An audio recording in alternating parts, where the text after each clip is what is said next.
اس کی نشاندہی کیسے ہوتی ہے کہ جب بارش ہوئی ہے تو سارا بہنا شروع ہو گیا. جسٹ شوز کہ اس ایریا کی کیا نہیں کیوں کیا پوچھو گے, مجھ سے پوچھو نا, میں عوام ہوں, وہ جاتے ہیں پولیٹیشین. میں اسی لیے پوچھنا چاہ رہا ہوں میں عوام اس لیے کہ میں پاکستان میں خطے میں جا کے کام کرتی ہوں. میری نبض جو ہے وہ اس لیے کہ I am a film maker.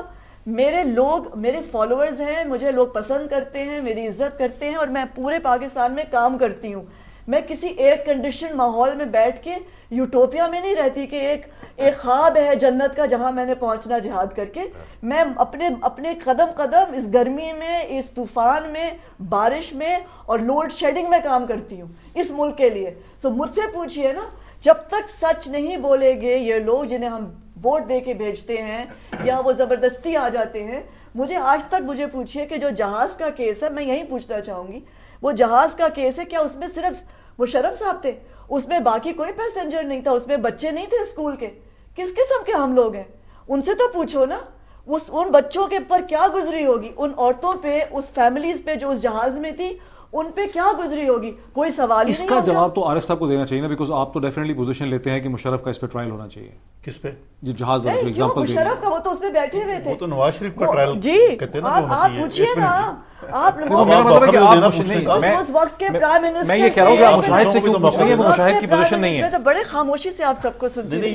یہ تو نواز شریف کا ٹرائل ہونا چاہیے نا اس پہ, یہ انہوں نے کہا تھا. مشرف صاحب نے تو نواز شریف کو ٹرائل کیا نا ہائی جیکنگ پہ. نو, آئی وانٹ ٹو نو کیا معلوم کرنا. لیکن جب آپ کو میں صرف یہ کہہ رہا تھا کہ سمینہ جو سوال ریز کر رہی ہے وہ مشاہد سے ایڈریس نہیں کرتی. میں مشاہد سے صاحب سے یہ سوال ریز کرنا چاہتا تھا.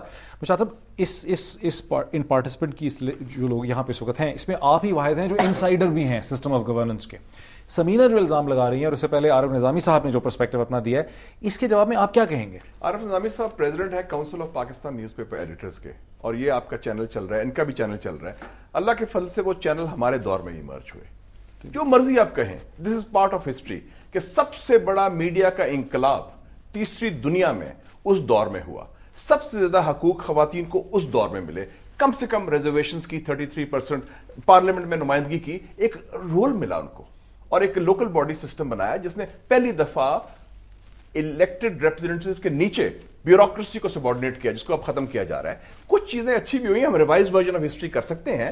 ہمارا یہی ہوتا ہے کہ جب بندہ چلا جاتا ہے, جب ہوتا ہے تو ہمارے میں اخلاقی جرات نہیں ہوتی سچ بولنے کی, جس طرح کہ وہ اس کی نہیں, جب چلا جائے گا اس سے برا کوئی بندہ نہیں ہوگا. مشاہد صاحب, میں نے تو یہ ساری باتیں, میں آپ کی بات نہیں کر رہا, میں آپ کی بات نہیں کر رہا.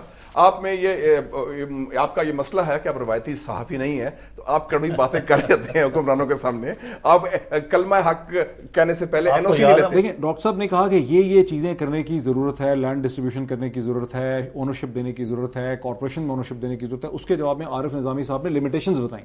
ٹھیک, جو اس کا جواب میں دینا چاہ رہا تھا, کلیریفائی کرنے. میں وہی چاہ رہا تھا کہ اس پوائنٹ سے آگے بڑھائیں کہ کیا وہ لمیٹیشن صحیح ہیں جو عارف نظامی صاحب دے رہے ہیں کہ سسٹم میں تو لمٹس ہیں, یہ ہو ہی نہیں سکتا. اس کے بارے میں عرض کرتا ہوں. پہلے تو جو 3 انیشیٹوز لینے کی ضرورت ہے اکانومی کی پروڈکٹیو ایسٹس کو براڈ بیس کرنے کے لیے, اور زیادہ انکلوسیو اور ایکوٹیبل گروتھ جنریٹ کرنے کے لیے, وہ ذرا سن لیجئے. پہلا تو یہ ہے کہ تقریباً جتنا بھی گورنمنٹ اونڈ لینڈ ہے 6.5-7 ملین ایکرز کا, وہ غریبوں میں بانٹے, غریب دہقانوں میں, ان کو اونرشپ رائٹس دیں. اس کے لیے نئی فائنینشیل ریسورسز کی ضرورت نہیں ہے, وہ تو زمین آلریڈی موجود ہے حکومت کے پاس.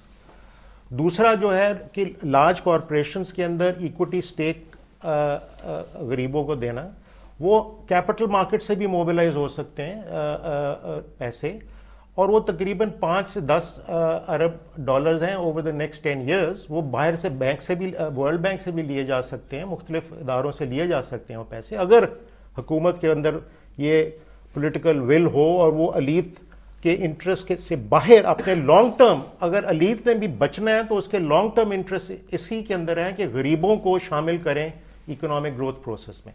سو جہاں تک لارج پبلک کارپوریشن بنانے کا تعلق ہے, وہ بن سکتی ہیں, اس میں کوئی ایبسولوٹ کنسٹرینٹ نہیں. بنگلہ دیش دنیا کا غریب ترین ملک تھا, اس نے بنا دیا. تیسرا جو بڑا امپورٹنٹ انیشیٹو ہے وہ یہ ہے کہ ہم جو ٹیکنیکل ایجوکیشن ہے اور پروفیشنل ایجوکیشن ہے اس کو براڈ بیس کریں بڑی تیزی سے, تاکہ غریب آدمی اور مڈل کلاس کا آدمی وہ سکلز ایکوائر کر سکے جس کے تحت وہ معیشت میں رول ادا کر سکے. اس وقت آپ کی 91.6% آپ کی لیبر فورس is unskilled.